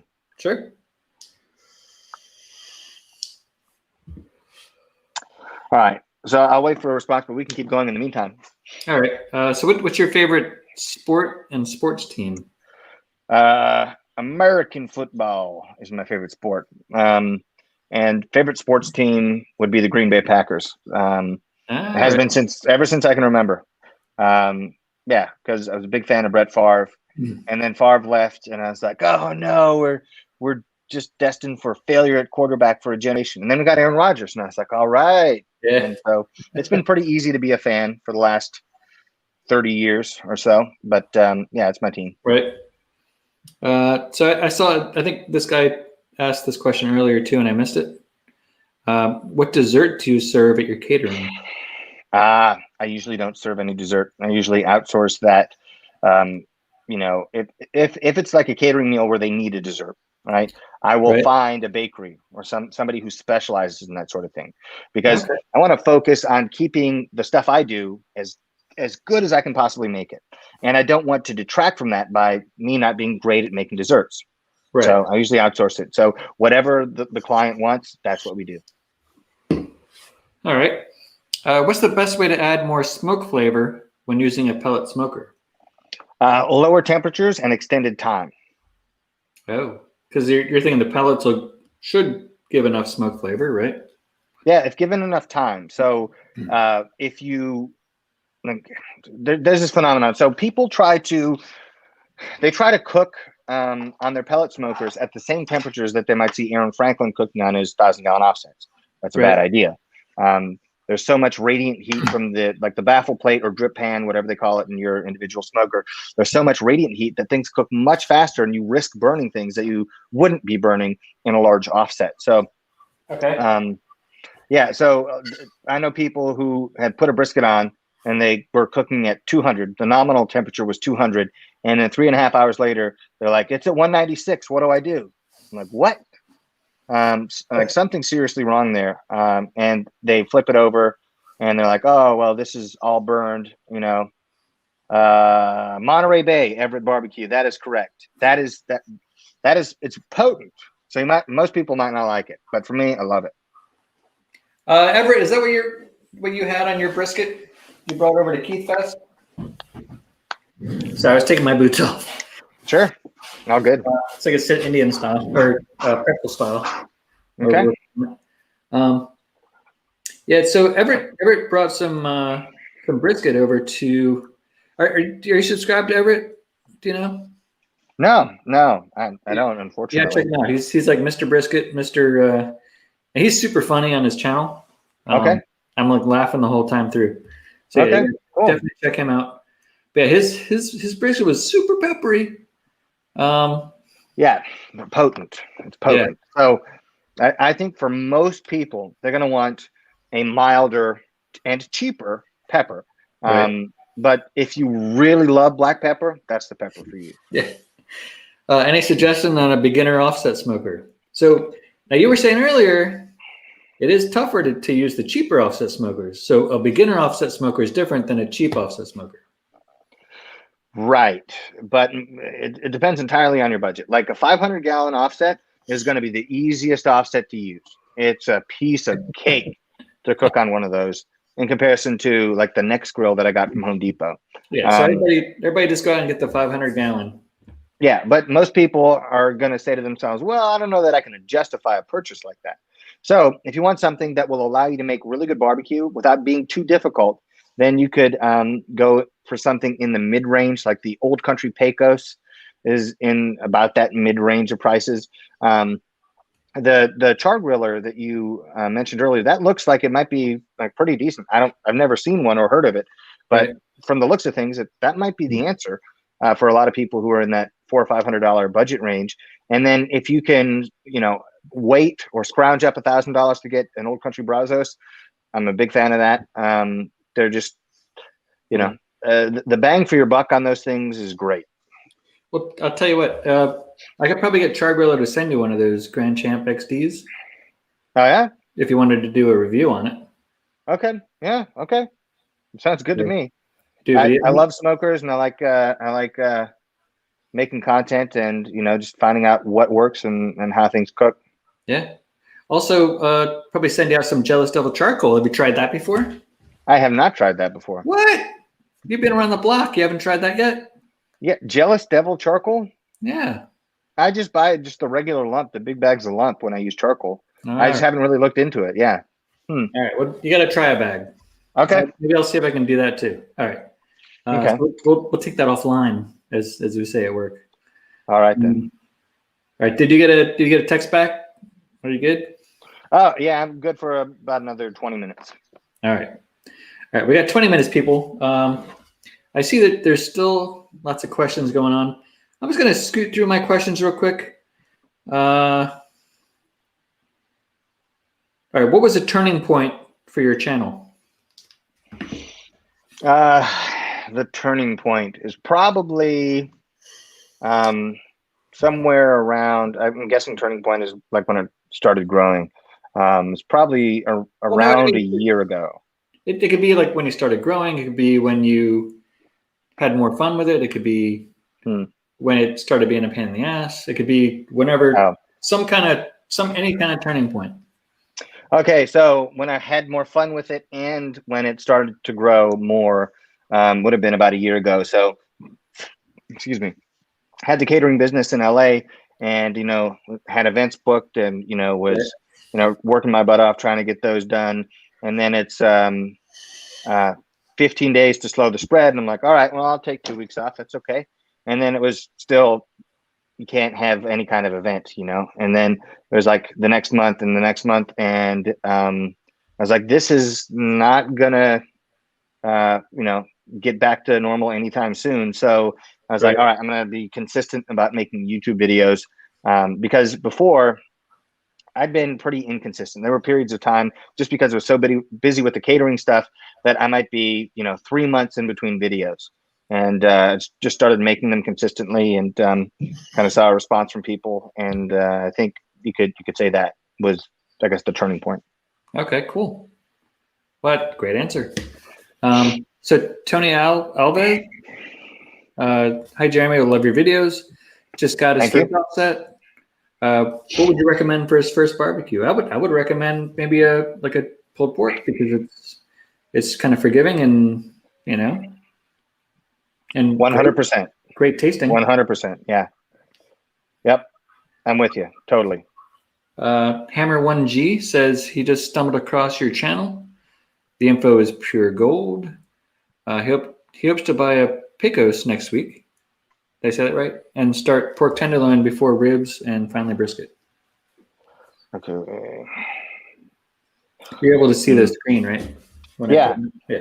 Yeah, I was just kind of confused as to the pork tenderloin, then ribs, then brisket. So if you're planning to smoke the pork tenderloin, I would say you're probably best off to kind of smoke it to whatever internal temperature that you want. So if you want, what's the safe temp for pork now? 140? 145, right? Shoot, I don't even know. I should know this. I always have to look it up. Pork, yeah. I mean, pork for real, pork safe is 145. It's 145. Okay.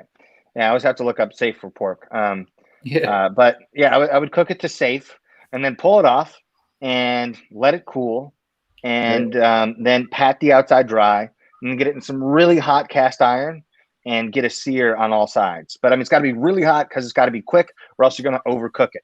But that way you can get the smoke flavor, you can get the sear, and you can get the perfect level of doneness, all three in that pork tenderloin. And then ribs, good choice. Yeah, and then brisket after you got some time with it. Yeah, I like that. Yeah. So if you're resting a brisket overnight using an oven at its lowest temperature, how should you keep the brisket wrapped? Same wrap you used in the smoker, new wrap, tight or loose wrap, foil pan? Yeah, so what I would do is I would actually probably set alarms and wake up every couple hours and like turn the oven off because the temperature in the brisket is getting kind of a little higher than I want, and then sleep for a couple hours and then come back and turn it on because it's getting close down to 135. But ideally you keep the internal temp of the brisket between 135 and 150-ish. Wouldn't go much higher than that. Also, as to how I wrap it. So I pull the briskets off. I let them rest until they cool to at least 180. At that point, I unwrap them, put some tallow down on new butcher paper, kind of slather tallow all over the brisket, wrap it up tightly in the butcher paper, and then that's how it rests until time of service. Yeah, and I guess he's asking if resting a brisket overnight. So I guess you cooked it all day. Mm-hmm. No one's eating it at midnight, so he wants to rest it overnight. Yeah, that's what I would recommend, as a matter of fact. So like a 12-hour rest. So I'd wrap it up that way and then leave it in the oven. If you can have your oven set at 170, then I'd probably do the sleep 3 hours, wake up, turn it off, sleep another couple hours, wake up, turn it back on.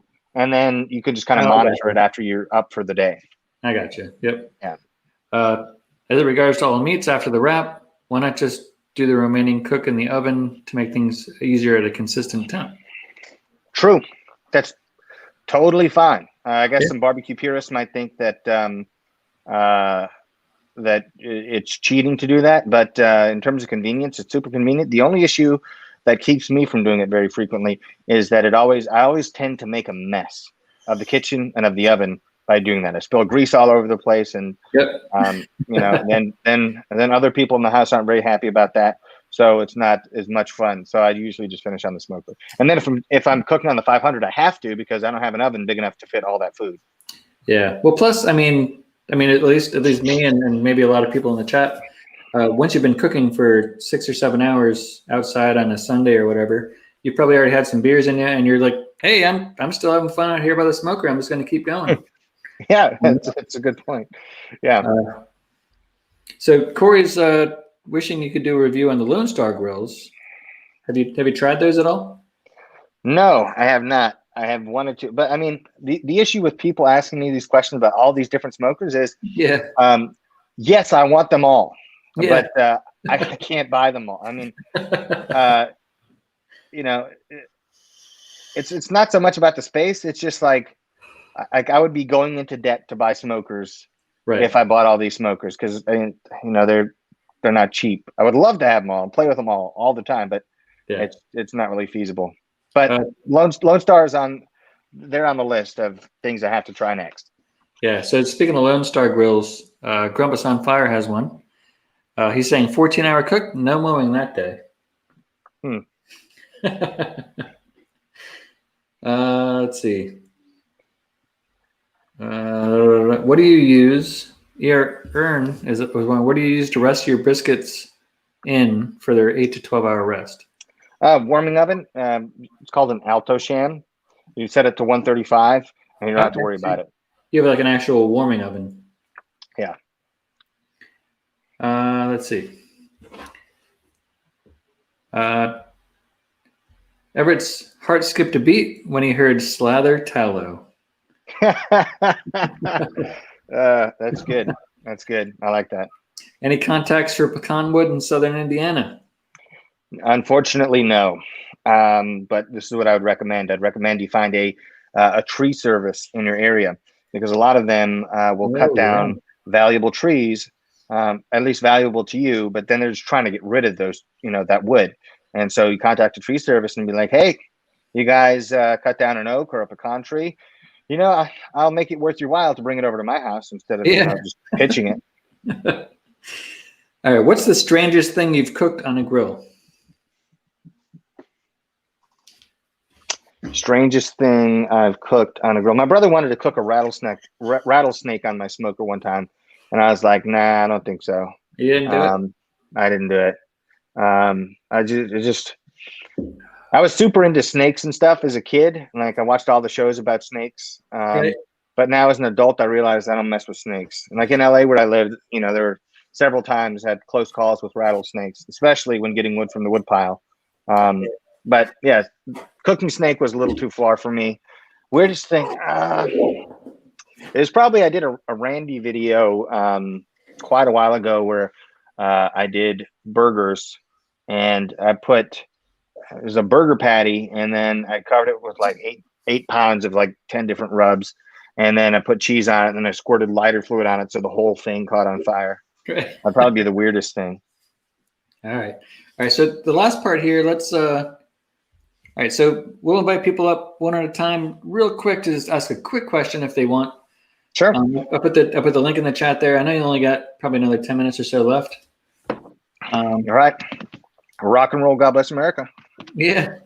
All right. So the StreamYard link's in the chat there. If anybody wants to hop on and ask a quick question and hop off to Jeremy, the more quicker you can be, the better. That we can have more people on.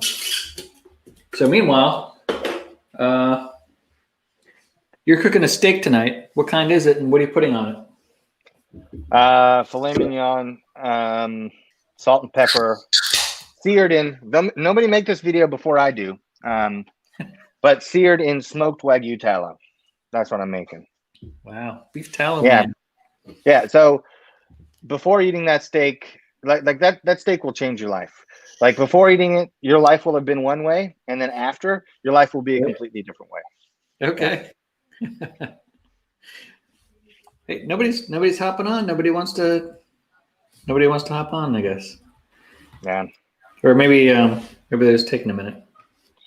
Or maybe they were like I was when I was kind of in the chat a couple weeks ago. I was like undressed in bed, like watching the video, holding my phone up. And so I thought probably not a great idea to jump on this. Yeah. All right. So I put it in there again.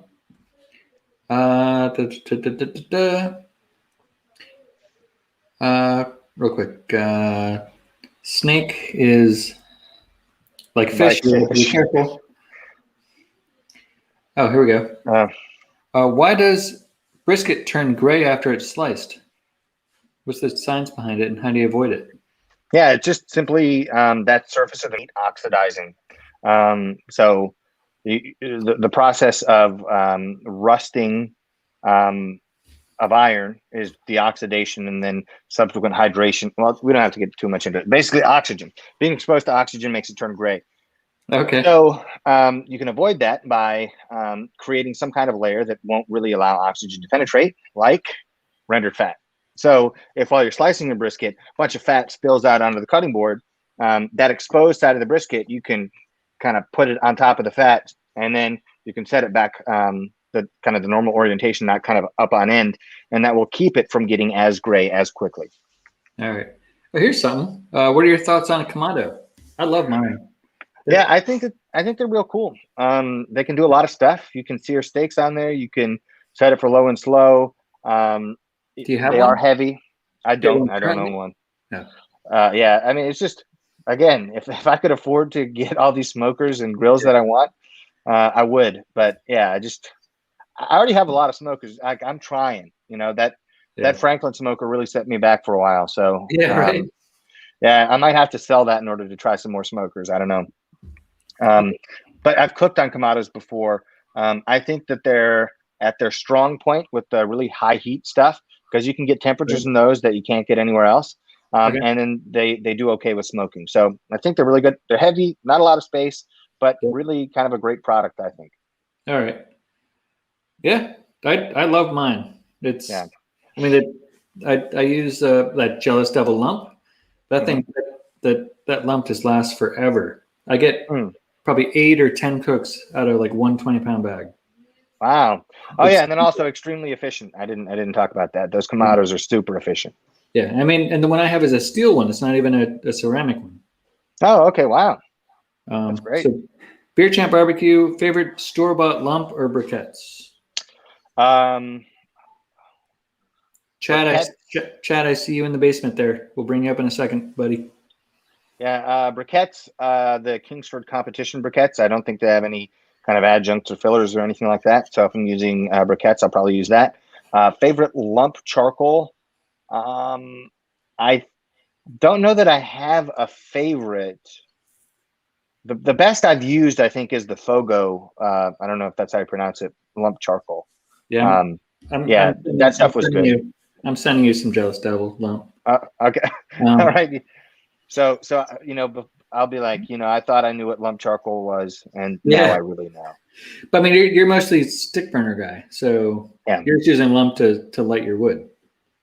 Yeah, not even on the backyard smokers usually, but on like the really little ones, yeah, I use some charcoal to get stuff lit. Yeah. All right. So we got somebody in the basement here, Chad. Hey, Chad, how's it going, buddy? Good. How you doing? What's up, Jeremy? Good. What's up, Chad? How's it going? It's going good, man. Good. How are you guys? Yeah, we're having a great time. Yeah. So, hey, I'm here in my garage and wanted to let you know you inspired me to get a Jumbo stick burner. Oh, nice. Those things are supposed to be real nice, right? I believe so. You know what was interesting is I was doing a ton of research, and what really intrigued me is Jamie Gear, who makes the pit, still has an AOL.com email, and there's not a ton of marketing on his website. But every single review, every forum, everybody loved the Jumbo pits, and you have to order it directly from him by calling him. So I pulled the trigger on one. I've never seen a stick burner before. I'm up here in Seattle. They don't even sell them anywhere, so you can't go anywhere. So I just decided to buy it. I haven't cooked on it yet, but I was just curious. Have you heard of Jumbo? Sounds like you have. Good decision. I think it was a good decision. How much did it cost? This one was $3,500. Okay, Those tires are crazy. Was that like an upgrade to the tires? It's like Rover wheels. Yeah, you know what's cool is it comes with the golf cart tires, and I went ahead and bought $39 hubcaps and threw them on there.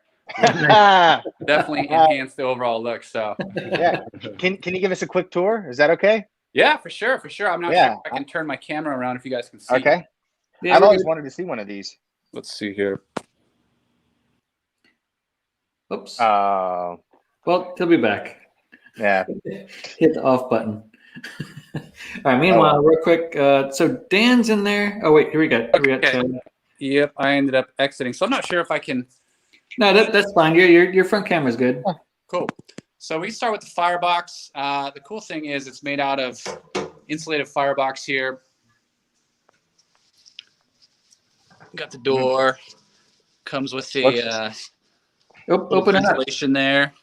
Yeah, can you open it? Yeah. Open the door. Yeah, let's see this. Well, you see how thick that metal was? Yeah, it's pretty thick metal.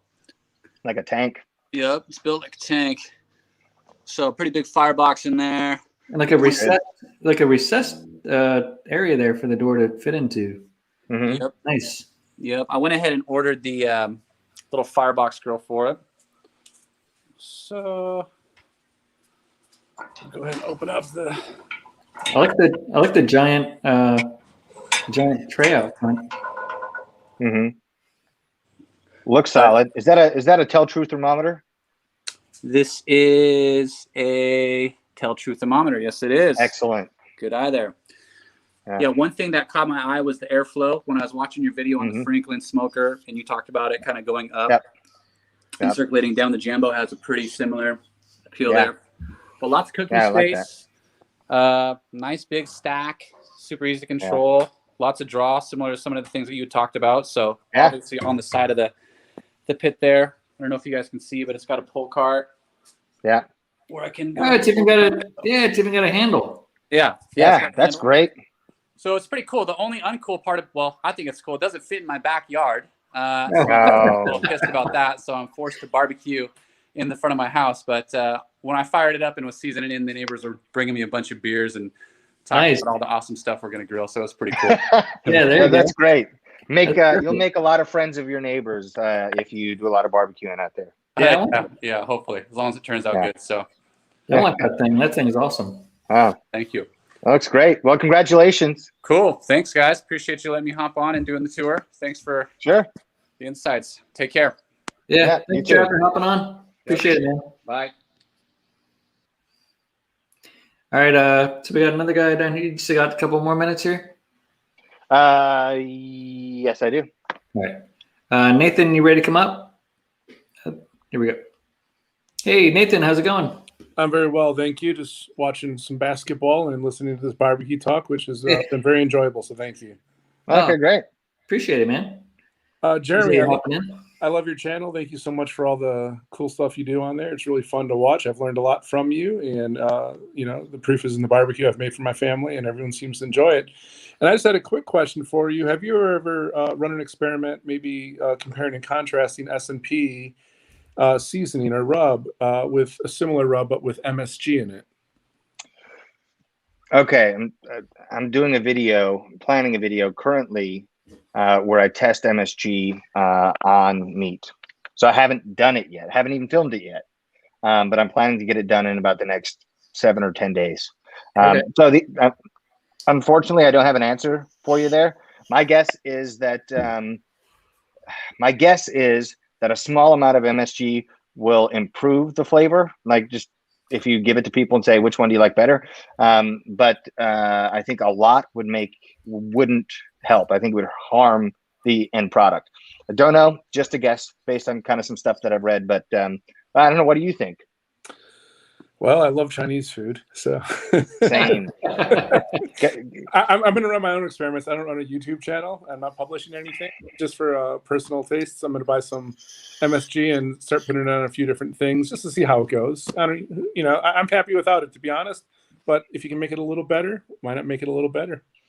Yeah, exactly. So if you're constantly honing the craft to make the very best that you can make, then you can be satisfied with it. Like the barbecue I make might not be the best in the world.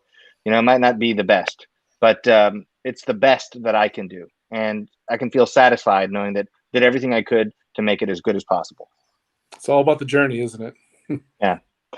And it's a lot of fun. Oh, sorry. No, go ahead. Well, I was going to say to the previous person who commented on Lone Star Grills, that's what I personally use, and I have to say that they're quite nice. There's a lot of good smokers out there. I do appreciate their grills and their customer service, and they're pretty cool. I really hope you get to check them out one day. I'd love to see your reviews on them. Oh, do you have a Lone Star? Yeah, I got a Lone Star. Lucky. It's like a 36-inch. It's not too big, but it's good for the backyard. But construction, in my opinion, is excellent. The welds are beautiful, and it holds temp, and I burn splits in it, and it makes delicious barbecue, in my opinion. It sounds like you have what you need then. Yeah, well, you never do, do you? I just bought a Pecan grill to have some fun with. So. Yeah, I have a bunch of smokers, and I plan to get more. So yeah. All right, Nathan, man, I appreciate you hopping on. Thank you so much. Appreciate you stopping by and checking us out tonight. Thank you. Take care. All right, so Jeremy, what channels do you watch on YouTube? Or are there any that you're watching that should be a little bigger, you think, in your opinion? That should be a little bigger. Yeah, probably, but I don't. Okay, so here's the thing. Do you still watch barbecue YouTube videos, or? Okay, yeah, that's the thing. It might sound blasphemous, but I usually don't watch barbecue YouTube videos. Essentially, the reason is this. For me, I tend to imitate, just like why I can do impressions, but I tend to imitate what I see. And I found that if I see somebody with a barbecue channel that has a great idea, then I'm like, well, I want to do that too.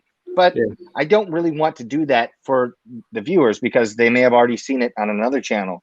And so I want to kind of pursue my own line of inquiry in barbecue to try to come up with original ideas rather than rehashing the same thing that somebody else has already done or many other people have done. I try to avoid that if I can. Like I'm filming a video tomorrow where I cook ribs with the wood from a bourbon barrel, because I'm like, I think that would be interesting. Maybe it would give it some different flavor. I haven't seen anything like that, but I think it would be fun, and it might just taste like a cooked with oak, or it might be something really unique and cool. Right. Okay, cool. So Dan, we have Dan in the basement here. Dan, how's it going tonight? I'm good. How are you? Hey, doing all right. Yeah, sorry for the low light. I'm sitting on the back deck outside, so not much light. No worries. What's going on tonight?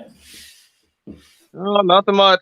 So yeah, I had the question. I'm cooking on this is my first year with an offset, and I went with the Oklahoma Joe's Highland. And the thing I keep kind of running into when I'm cooking stuff outside of pork butts or pork shoulders is it seems to run hot, even though I'm still right around 250, 275. Okay. So it's kind of like I'm overcooking stuff. and it seems like I shouldn't be. So that's why I was wondering if it might be better to try and, around 225, 250, something like that. Yeah. So if you're having issues with the heat being too high, then I don't care what the number says, just drop the temperature down. It's like you might see temperatures mentioned by people who cook on a certain smoker. Well, you might have to adjust it for your own purposes and your own needs on your smoker. So whereas Aaron Franklin might cook at 275, 300 degrees on his big pits, most backyard smokers, you need to dial it down. So I would go a max temperature on a backyard offset at 250 most of the time. And then really 225 to 250 is where you most likely want to hang out, because kind of the airflow in those smaller pits is not as forgiving as it is in the bigger pits. You might have, those really hot gases coming from the firebox into the cook chamber, hitting the meat directly before they have a chance to cool down. You could burn stuff, and it won't kind of cook the way that you want it to. And also another kind of clue that you might be cooking too hot for your individual smoker is if in your backyard offset you're cooking a brisket, say in 8 hours or so, then I would dial the temperature back, because you're going to get a better product if you can lower the temperature and extend that cook out to 12 hours or more, because that way you can better render the fat, the intramuscular fat, kind of make it really nice and juicy, get really good bark on the outside, not because it's burnt, but because you've allowed enough time to really accumulate flavor out there. And then the third thing, I think I'm on number 3. The third thing that nobody ever talks about is the brisket actually needs to sweat out some water.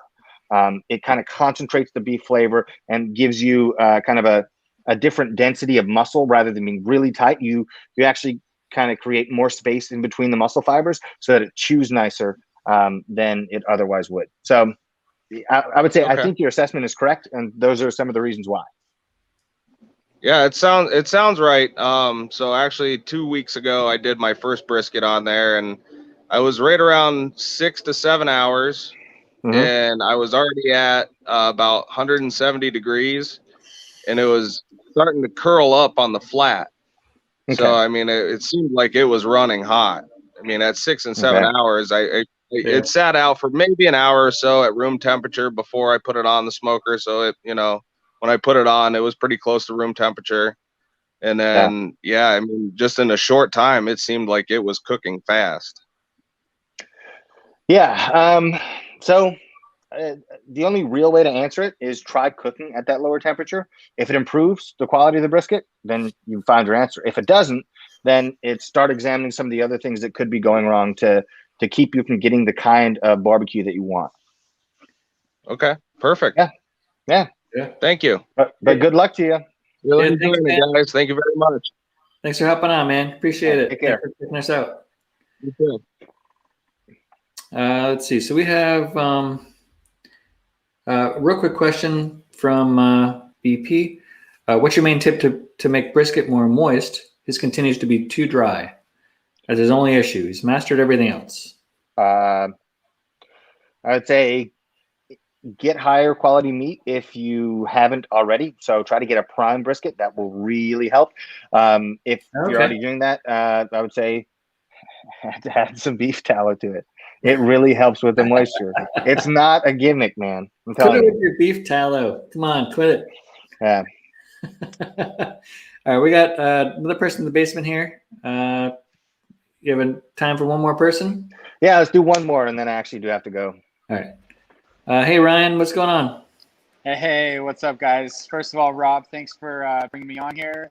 And Jeremy, I've been following you for about a year, probably when you blew up. Okay. And I've learned a lot. I started out on a Traeger, and since have added on a offset to my arsenal, and I absolutely love it. Live fire cooking is a game changer. The flavor and the experience is next level. So I appreciate everything you do for this community. Thank you. Your offset is that Grand Champ we were talking about earlier, right? It is. Yep. Oh, nice. It is. Yeah, it's a great beginner, $500 retail, but amazing cooker. I mean, it's all I have to work off of, but it's a lot of fun, and I'm learning a lot. And I was a pyro as a kid, and I played with a lot of fire, and and it just feels natural, you know, like just babysitting a fire and learning the temperature controls. It's like a video game for me. But let me get into my question. Like I said, I've been following you for a while, and I saw you were getting into hunting, and that's super interesting to me. I've got a lot of professional hunter friends, and just to see how into it that you are is pretty amazing. And I was curious how that first hunt went. I don't think maybe I missed it on your channel, but I was curious how that went, and if you plan on doing any wild game smoking or experimenting in that realm, like with any venison or whatever you caught. Yeah, so I'm planning to hunt deer in Kentucky this fall, and I got super lucky. I drew a Kentucky archery elk tag, and hopefully managed to take an elk in Kentucky this year. And I'm going to Colorado again for an elk hunt, and I'm going to Canada for a black bear hunt, hopefully, if they open the borders. And I got a wild hog hunt that I'm working out the details for right now, all of which I want to cook on the smoker. So I want to do like a whole elk quarter, different cuts of venison on the smoker. I want to do a whole black bear on the smoker, lots of fat. I think it would lend itself well to barbecue. Plus, it has to be cooked to a high temperature to be safe anyway. So if you're going to do that, why not cook it so far past tough that it loops back around to being tender again? So I'm thinking that's a good call. And then the wild hog, I was like, well, I could do whole hog, but why not use wild boar as the platform for that?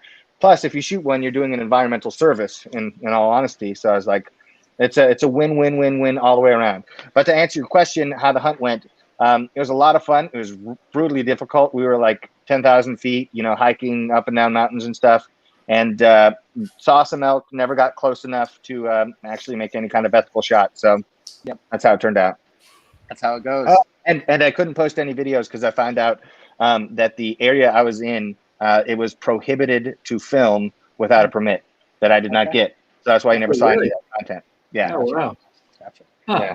Well, also just want to throw out there, your beef tallow video was incredible. I got the idea from Chud over at Chud's Barbecue. I don't know if you've heard of his channel, but it's incredible. Yep. And I really want to try that pork lard ribs, or even like a pork lard shoulder or a pork butt. Like that just sounds incredible. Sure. And I'm having a lot of fun. I actually render my own beef tallow. It's super simple, just with my brisket trimmings, and I use it in my eggs. I use it on my toast. I use it just like butter now. So there you go.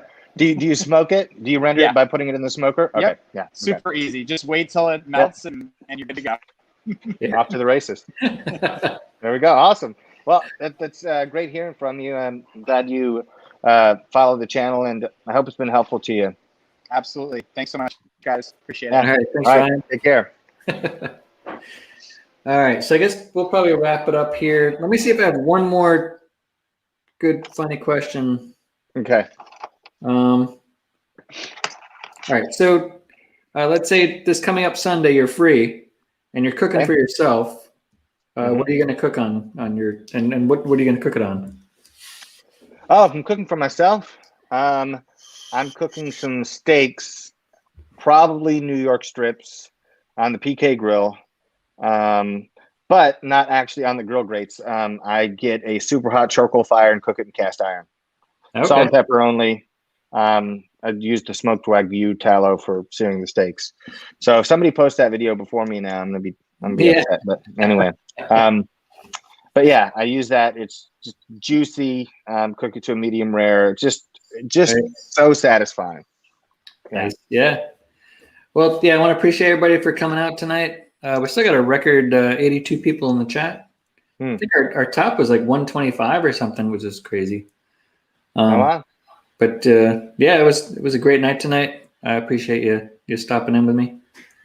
Sure, no problem. Thanks for having me, and I hope that we were able to make it, enjoyable, entertaining, maybe educational for the people asking questions. And I'd be happy to try to set it up to do sometime again in the future. Yeah, that'd be cool. Maybe next week. No. Probably not next week. But I look forward to what's it called? Jealous Devil Charcoal? Yeah. Okay. So I'll get your address. We'll get some Jealous Devil out to you. And then, but you have to, I guess, use that on your PK. Yeah. You have to use it like on an actual thing instead of just using it to light wood. Right. Yeah. So, fair enough. That and then maybe that see if I can get one of those Grand Champs out to you to test out in a video or something. Okay. Again, thanks everybody for helping out. Jeremy, don't go anywhere. Let me end this real quick, and then we'll just have a quick sidebar after. Sure. But yeah, thanks everybody for hopping in. Thanks for the super chats. Appreciate it. Thanks. Yeah, thanks to everybody who was asking the questions and stuff. It made the whole thing. We always had something to talk about, and hopefully we answered some questions that people had that didn't get a chance to ask them. Oh yeah, definitely. And I know I missed a bunch of questions, but we'll get around to you next time Jeremy's on as well. Yep. Or you can just find him on Instagram. Yeah. Put all your questions out right to him there if they didn't get answered tonight. Yeah, thanks everybody for hopping out, and we'll see you next week. I don't know who I'm having on next week yet because I'm lazy, but it'll be a good show. Cool. All right, take care.